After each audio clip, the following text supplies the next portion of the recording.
السلام علیکم ورحمۃ اللہ وبرکاتہ۔ اعوذ باللہ من الشیطان الرجیم، بسم اللہ الرحمن الرحیم، وبہ نستعین، انہ خیر ناصر ومعین، وصلی اللہ علی سیدنا محمد وآلہ الطیبین الطاہرین المعصومین۔ صلوات پڑھیے۔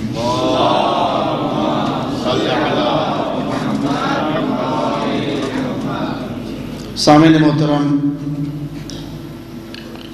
محبان خاندان عصمت و طہارت،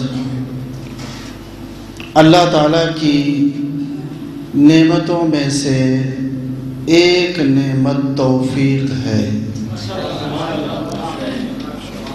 خالق کائنات نے ہمیں بہت سی نعمتوں سے نوازا ہے اور خود فرمایا ان تعدوا نعمت اللہ لا تحصوها۔ شکر کی بات نہیں ہے، اگر صرف اللہ کی نعمتوں کو گننا چاہو تو انہیں گننے پہ قادر نہیں ہو۔ ہمیں ائمہ کی تعلیمات سے یہ بات بھی ملتی ہے کہ ہم،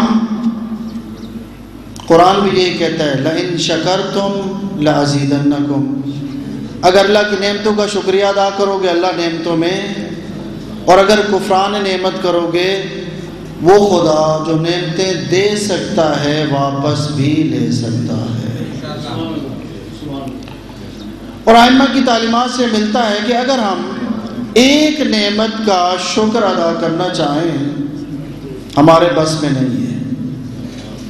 ایک نعمت کا حکم ہے شکر ادا کریں۔ کیوں؟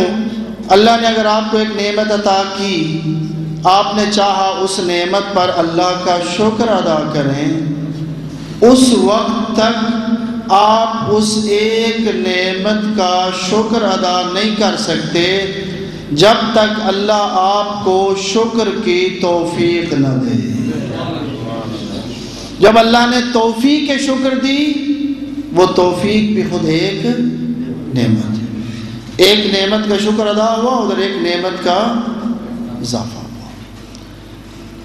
ہمیں اہل بیت کی تعلیمات سے ملتا ہے کہ اگر ہم کوئی نیکی کا کام کریں، کسی مرکز دینی کی معاونت کریں، کسی طالب علم کی معاونت کریں، مسجد، امام بارگاہ، الغرض کوئی بھی نیکی کا کام اگر ہم اس میں اپنا حصہ ڈالیں، تو اہل بیت کی تعلیمات یہ ہیں کہ ہمیں فخر نہیں کرنا چاہیے، اسے گننا نہیں چاہیے، احسان نہیں جتلانا چاہیے، بلکہ اگر ہم سے کوئی نیکی کا کام سرزد ہو جائے تو سر سجدے میں رکھ کر اپنے خالق کو یہ جملہ کہیں، اے اللہ تو قادر مطلق ہے، تیرے کام تو ہوتے رہیں گے، کسی اور سے بھی اس کام کو کروا سکتا تھا، میں تیرا شکر ادا کرتا ہوں کہ نیکی کے اس کام کے لیے تو نے میرا انتخاب کیا ہے۔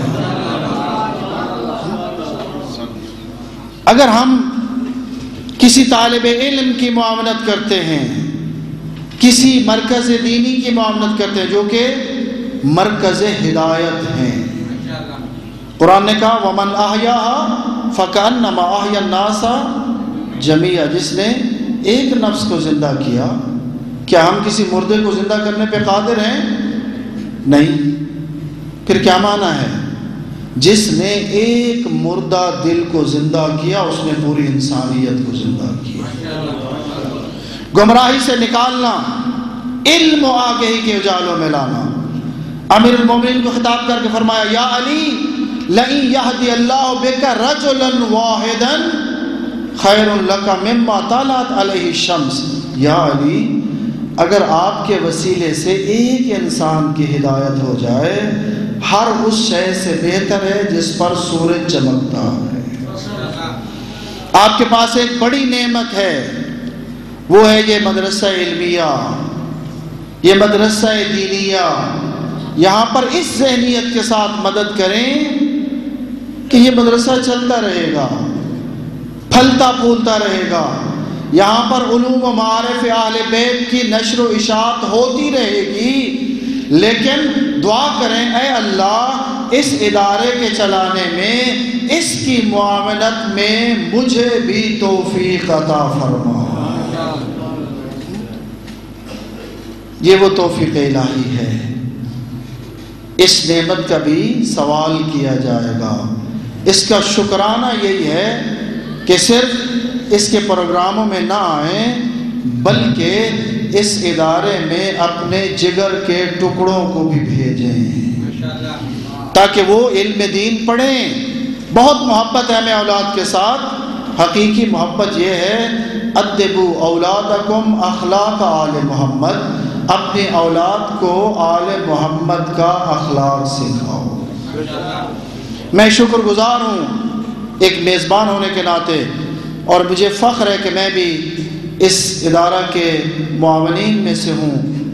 دعا کرتا ہوں کہ خالق کائنات نے یہ جو توفیق مولانا مقبول علوی صاحب کے حصے میں دی ہے کہ وہ اس ادارے کی سرپرستی کر رہے ہیں، اور ان کے باقی معاونین پرنسپل ادارہ جناب مولانا صد رضی عباس حمدانی صاحب اور ان کے ساتھ جتنے عزیزان مصروف عمل ہیں، دعا کرتا ہوں کہ خالق کائنات سب کو صحت و سلامتی اور طول عمر عطا فرمائے اور ان کی توفیقات خیر میں اضافہ فرمائے، اور ہمیں ان مراکز ہدایت، ان مدارس دینیہ کی مدد کر کے اپنے آپ کو اس لسٹ میں شمار کرانے کی توفیق عطا فرمائے کہ جس کا عنوان یہ ہوگا کہ اس شخص نے معارف اہل بیت کی نشر و اشاعت میں حصہ لیا تھا۔ والسلام علیکم ورحمۃ اللہ وبرکاتہ۔